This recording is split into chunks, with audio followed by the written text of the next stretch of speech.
Good evening students. இன்றைக்கி வந்து marginal காஸ்டிங்கில் வந்து PV ratio, break even point, margin of safety, இந்த 3 ஃபார்முலா நம்ம பார்ப்போம்.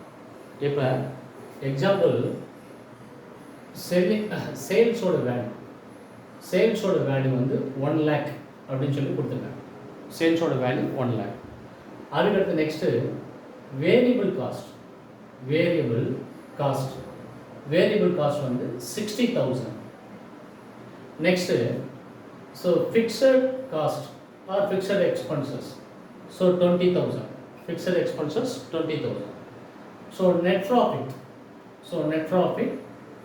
அது ஒரு 20,000. இந்த 4 கொடுத்துருக்காங்க. இப்போ ஃபஸ்ட்டு வந்து find out the PV ratio கேட்டிருக்காங்க. அப்போ பிவி ரேஷியோவுக்கு வந்து நம்ம ஃபார்முலா மார்ஜினல் காஸ்டிங் ஸ்டேட்மெண்ட் என்ன வரும்? ஃபஸ்ட்டு சேல்ஸ் இருக்கும்.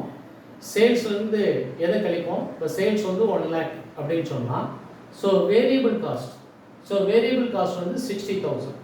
60,000 கழிச்சோன்னா வரக்கூடிய இந்த ஆன்சர் 40,000. இந்த 40,000 that is called contribution. Contribution வந்து என்ன கழிக்கிறீங்க? ஃபிக்ஸட் காஸ்ட்டை கழிக்கிறீங்க. ஃபிக்ஸட் காஸ்ட் வந்து உன்னுடைய ப்ராடக்ட்டில் 20,000. கழிச்சிங்கன்னா ப்ராஃபிட் அப்படின்றது 20,000. இது வந்து மார்ஜினல் காஸ்டிங் ஸ்டேட்மெண்ட்.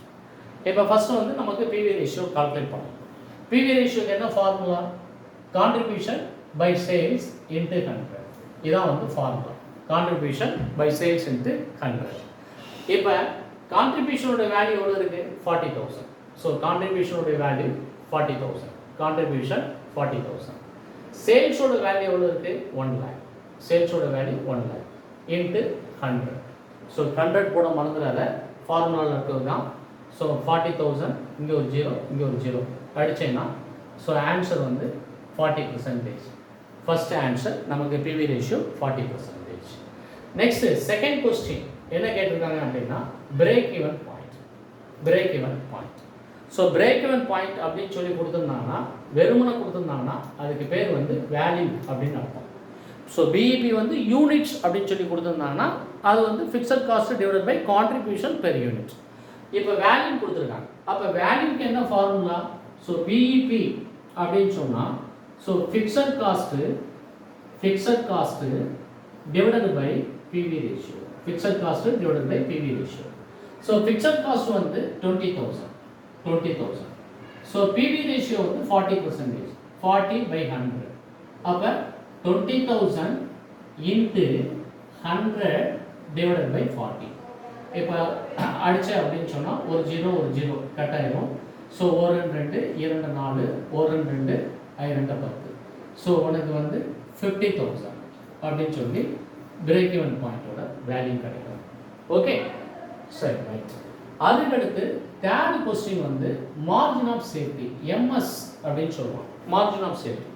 இந்த மார்ஜின் ஆஃப் சேஃப்டிக்கு என்ன ஃபார்முலா? மார்ஜின் ஆஃப் சேஃப்டிக்கு என்ன ஃபார்முலா? மார்ஜின் ஆஃப்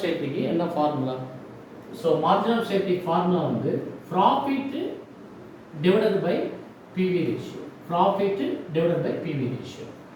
அல்லது actual sales minus break even sales. இப்போ profit divided by PV ratio. நம்ம கணக்கில் ப்ராஃபிட் அப்படின்றது 20,000. 20,000. பிவி ரேஷியோ வந்து 40%.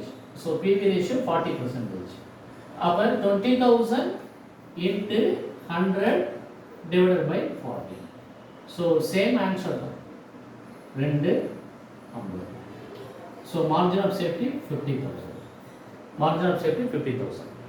இப்போ actual sales minus break even sales.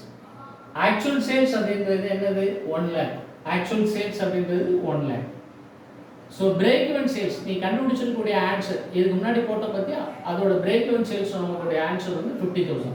1 lakhலேருந்து 50,000 கழிச்சாலும் உனக்கு 50,000 ஆன்சர் கிடைக்கும்.